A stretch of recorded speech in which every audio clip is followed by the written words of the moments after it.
Okay, let's now continue our discussion with Chapter 7, Managing Human Resources. Now, how are employees provided with needed skills and knowledge? So after we hire the particular applicant, syempre hindi naman automatic pagdating sa trabaho, alam niya na yung gagawin niya.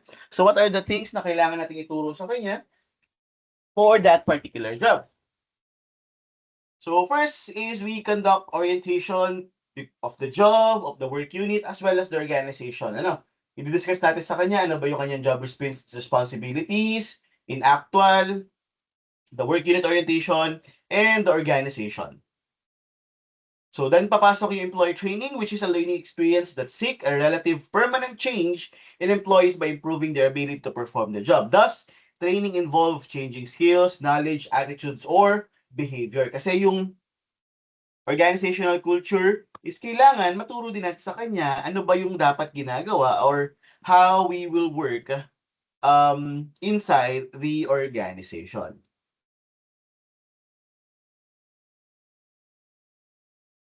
Okay? So, determining whether training is needed, first is identify what are the deficiencies, if any, in the job holders have in terms of skills, knowledge, ano ba yung kulang that exhibits essential and necessary for the job behavior. Sorry. Is there a need for training? What are the organizational strategic goals? Ano ba yung mga kailangan achieve natin? And then what the behaviors are necessary for each job holder to complete his or her job duties? Kasi sabi nga natin, actually sa mga applications, mga ganyan, we do not hire a perfect employee. Never tayo, or kumbaga pag sinabing perfect, kumbaga alam na niya lahat yung gagawin, or what? Sometimes it's okay to hire a not so perfect employee that is open for learning rather than a person who is always thinking that he or she knows everything. Kasi kapag tinuruan mo na siya sa loob ng organization, may hirapan nga na kasi parang they're not open for new learnings. Ano pag gano'n? So, ayan. And what are the typical training methods na ginagawa sa trabaho? Job rotation. Kapag management trainee ka, ang ginagawa sa'yo, pinapapwesto ka sa different department. Ano? Marketing, finance, and so on and so on. Papaikutin ka, and then titingnan doon, saan ka ba talaga mag-fit. Next is understudy assignment. Ibig sabihin,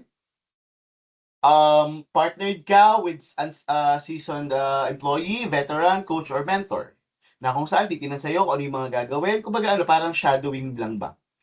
And then some of the off-the-job training methods is normally may classroom lecture, films and videos, simulation exercises, and then vestibule training. It means that para magkakaroon ka ng simulation about the work environment using different with the same equipment. Kumbaga ipapatry sa iyo yung equipment na yon. Pag simulation naman, that is more on the role playing, experiential exercises, group interactions, any other simulation or case analysis. Yan. After natin maituro, so he or she will start his work. Our next job as human resource, as a manager, and managing human resource is how we are going to retain competent and high-performing employee. Because we know that a high-performing employee will, alam mo yun, somehow look for another job that more than ano yung earning niya ngayon. But basically, hindi naman laging sweldo lang yung habol ng isang empleyado. Sometimes, one of the reason is yung culture na meron, the benefits. So, yan. So, dapat meron tayong performance management system na kung saan there is a process of establishing performance standards and evaluating performance in order to arrive at the objective human resource decision, such as pay increase and training needs. Every year, employer must have a performance management process. Doon titingnan or magkaaroon ng review yung trabaho mo on every 6 months or every year, depende sa company yan. titingnan saan ka kulang, saan ka best part, ano yung kailangan mong improvement in terms of your work, ano yung training na dapat ibigay sa'yo. And basically, sa performance management, doon nagbe-base yung increase ng sweldo. Normal yan. Or yan talaga yung common. Na yung sweldo mo depends on your performance. Performance-based system. Kasi hindi naman natin pwedeng gawin na, pare-parehas lang ang pay increase even though sa part mo, mas magaling naman yung ginagawa mo kaysa sa ibang empleyado. 'Di ba? Nakakaano yan? Nakaka tawag dito, nakaka demotivate sa isang empleyado. Parehas lang tayo increase, ako nga araw-araw ako pumapasok, ikaw puro absent, 'di ba? So part 'yon, part siya ng performance management system. Doon naka-base yung sweldong i-increase mo. Okay?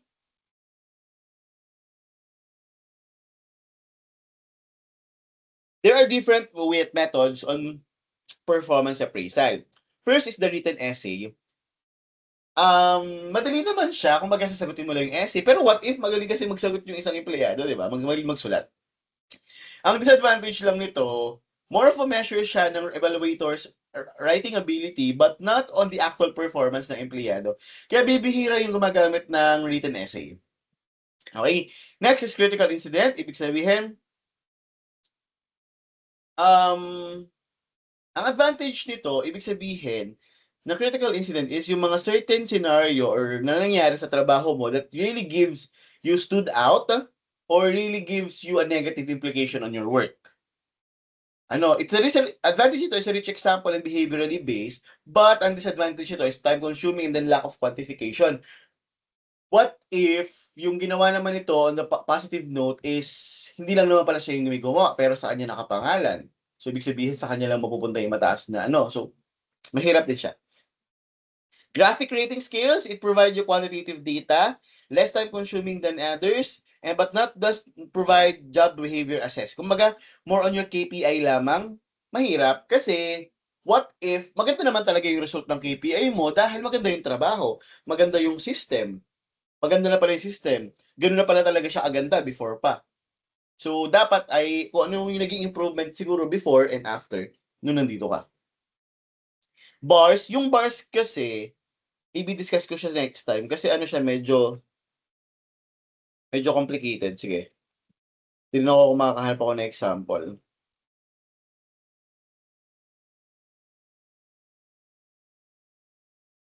It really gives, it is a performance appraisal method na kung saan mini-measure yung employee's performance by comparing specific and observable behavior against a numerical scale from usually 5 to 9 points, for example, or kumbaga, magkakaroon ka ng or i-rate ka based doon sa certain criterias. Okay? Multi-person naman, you are going to compare employees with one another. Madali siya kapag kokonti yung empleyado mo, pero kapag sobrang dami mo yung empleyado, napakahirap yan. MBO, Management by Objective. Ibig sabihin, based ba doon sa result ng mga projects mo or KPI mo, maganda ba yung result or hindi?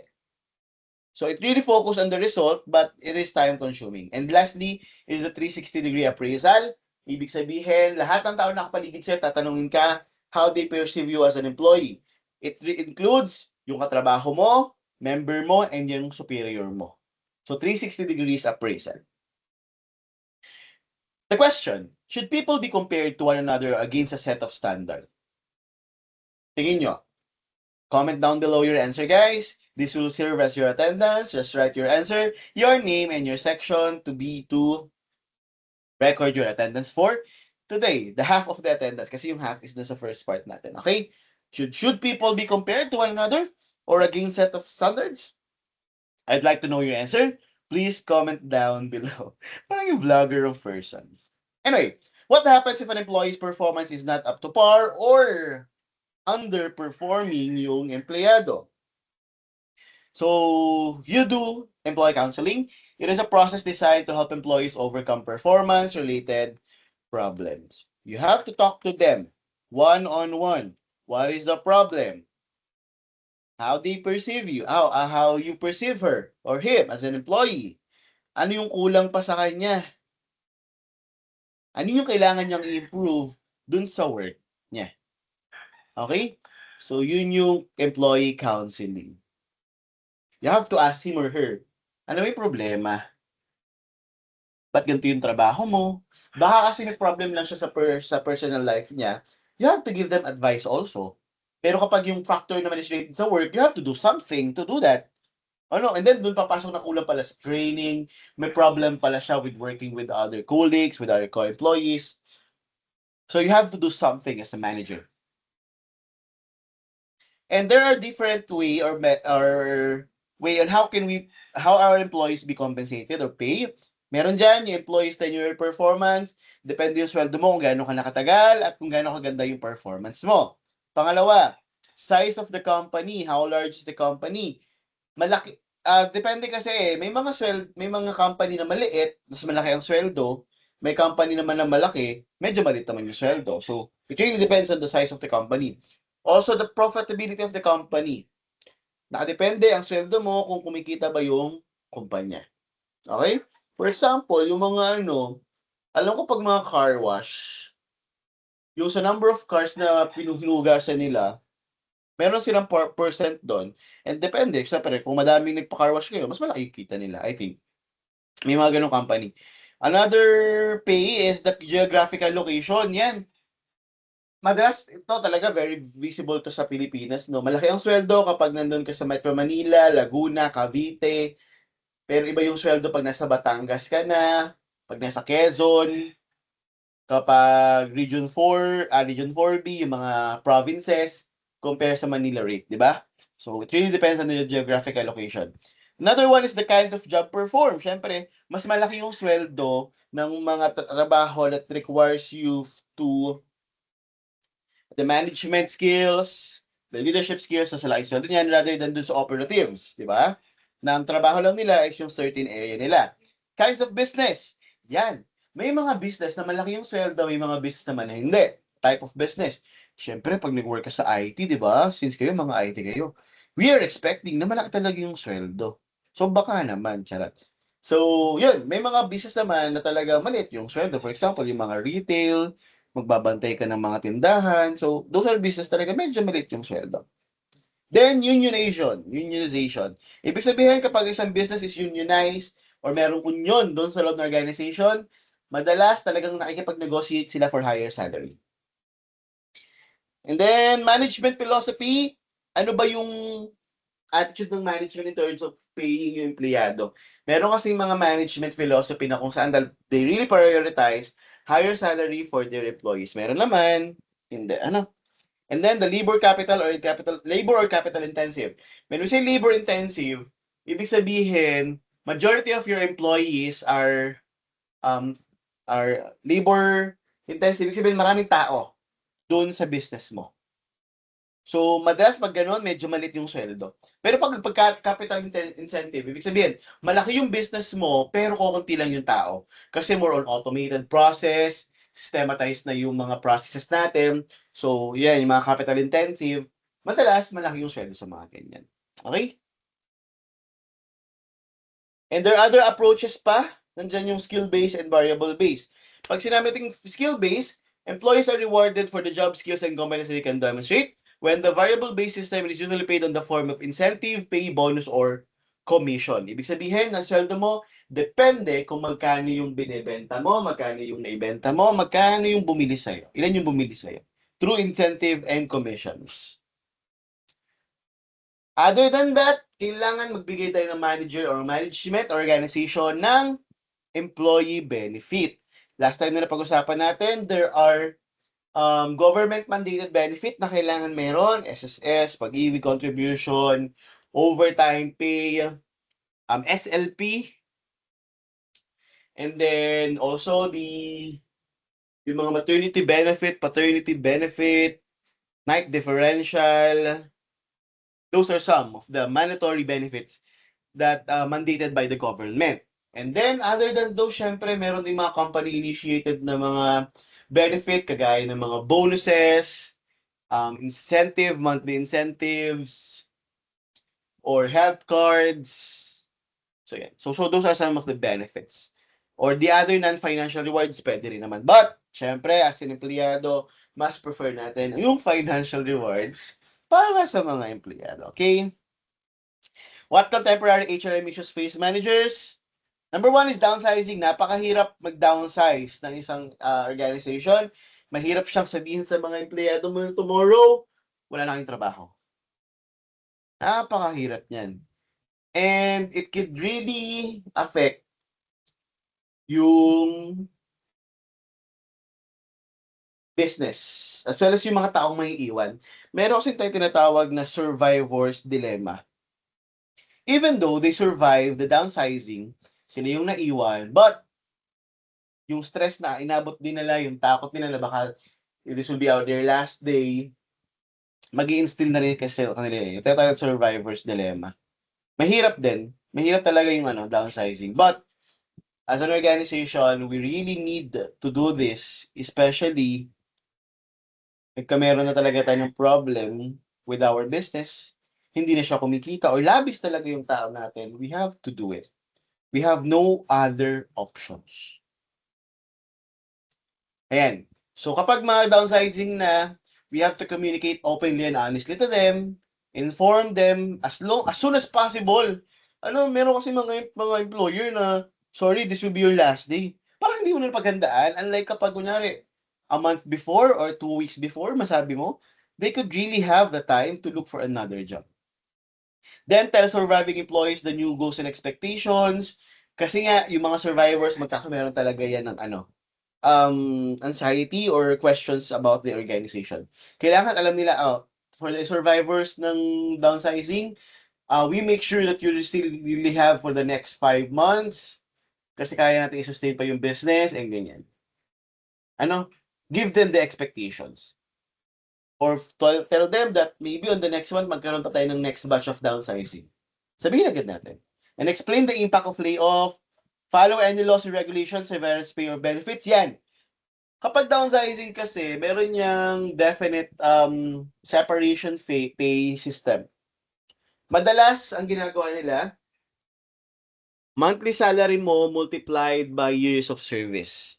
For example, your monthly salary is 30,000 and then you are working the company for 5 years. So that's 30,000 times 5, that is 150,000. Normally, ganun yung ginagawa nilang Then, mag-provide ka ng counseling sa mga surviving employee kasi it really gives them anxiety. Then, reassign roles according to individual talents and background kasi kapag nagtanggal ka ng empleyado, yung trabaho nila mawawala ng tao. So, you have to reassign all the remaining employee. And then, focus on boosting yung morale ng mga may iwan. Offer individualized reassurance, continue to communicate with them, especially one-on-one, and then remain involved and available. Ayan. Ito yung negative consequences na sinasabi ko kanina. Possible yung mga survivor, magkameron sila ng tinatawag na layoff survivor sickness, wherein magbabago yung kanilang attitudes, perceptions, and behavior once na matapos yung downsizing. Pwedeng magbago talaga yan. So you have to really communicate with them, give them the expectations and the goals and the plans of the organization. Kailangan malinaw sa kanila. Another contemporary issues that we must address as a manager is what we call the sexual harassment.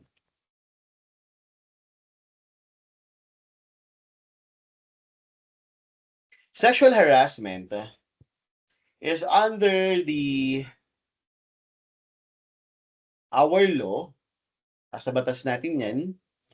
I think, search natin para at least it's under RA 7877, the Anti-Sexual Harassment Act of 1995, and it was tawag dito, reenacted to RA 11313, the Space Safe Act, na kung saan it protects individuals from sexual misconduct in workplace, schools, training institutions, public spaces, and as well as online. Nagkaroon na maraming amendment nung Safe Space Act, yung RA 11313. before pa dun sa RA 7877 anti-sexual harassment. Marami naging amendment to. Actually. Sige, pag-usapan natin to. When we say sexual harassment, it isn't any form of unwelcome sexual behavior that's offensive, humiliating, or intimidating. Ibig sabihin, unwelcome, hindi mo hiningi, hindi mo ginusto, you do not want that action, the action is not pleasing, or you receive that action without gladness, without your consent. That is what we call unwelcome sexual behavior. Okay? That is offensive, humiliating, intimidating. Ibig sabihin, kapag you feel it, that you felt harassed, humiliated, intimidated, that is a sexual harassment. There are different forms. This will be our last topic for today. There are different forms of sexual harassment. Okay? Ano yung different forms of sexual harassment? Sexual harassment could be verbal. Ano ibig sabihin ng verbal? Sinabi mo, nagsalita ka, yung mga sexual jokes, sexual remarks about someone's body and appearances. For example, sabihan nyo ko, ay sir, ang taba-taba mo na. That's an unwelcome remarks about someone's body. That I felt humiliated. So that is a sexual harassment. Huwag kayong papayag. Kapag sa tingin nyo you feel intimidated, humiliated, and they talk about the remarks about your body. Yeah. That is a sexual harassment using verbal. Or there are some other verbal harassment kagaya ng sexual jokes. I think you're legal enough din naman to understand this. Yung mga sexual jokes natin, di ba? Ang dami niyan. Or sharing explicit stories. Sinasabi mo yung mga experiences mo sa isang tao that they do not accept. Sinabi mo lang na ganito, ganyan. That is a sexual harassment. Or yung mga sexist name calling or using degrading terms of endearment. Hindi mo kilala, hindi mo close, hindi ka, hi baby! And they felt violated. That is also sexual harassment verbally. Okay, so that's verbal harassment. Another type of sexual harassment is non-verbal or visual. Non-verbal or visual harassment. These are the actions related to gestures, visual materials to make a person feel uncomfortable. Ano yung visual? First, showing pornography to others, sending explicit images, cyber flashing, pinapakita mo sa kanya, pinapanood mo sa kanya, or showing your private parts in public. So that is a non-verbal, verbal, and visual harassment. Another, gestures. Making crude hand signals, yung mga signals natin sa mga kamay that really offensive. Kagaya ng pagkindat. Yan. Be careful sa mga pakindat-kindat. Or licking lips. Yung parang inaakit mo siya gamit yung lips mo. Yung nadila ka. That is a non-verbal and visual harassment. Let's be safe with that. Okay? Even though kaklose natin yung tao at naramdaman talaga niya that if he or he felt violated, pwede silang magreklamo. And then, dyan din yung mga nakakatunaw na titig. Alam mo yun, parang titinan ka simula ulo hanggang paa. May nakatitig sa'yo or yung tinatawag natin na elevator eyes. Talagang tinignan ka so you felt violated, di ba? So that is an non-verbal and visual harassment. Another one is following and stalking. Yan, susundan mo sa bahay, susundan mo sa CR, susundan mo kung saan pumunta. That is a non-verbal, verbal, and visual harassment. Okay? Let's be safe for that. Next, another type of pangatlo. So meron tayong verbal, non-verbal or visual harassment. And the third one is the physical harassment. Yan, very ano siya, visible na harassment. Kasi dito papasok yung mga unnecessary touching, stroking, yung kumbaga hahawakan mo siya, hihimas-himasin mo, hugging, massaging, or brushing up against something, dinidikit mo yung katawan mo, private part mo, that is unwanted contact, and that is a physical harassment.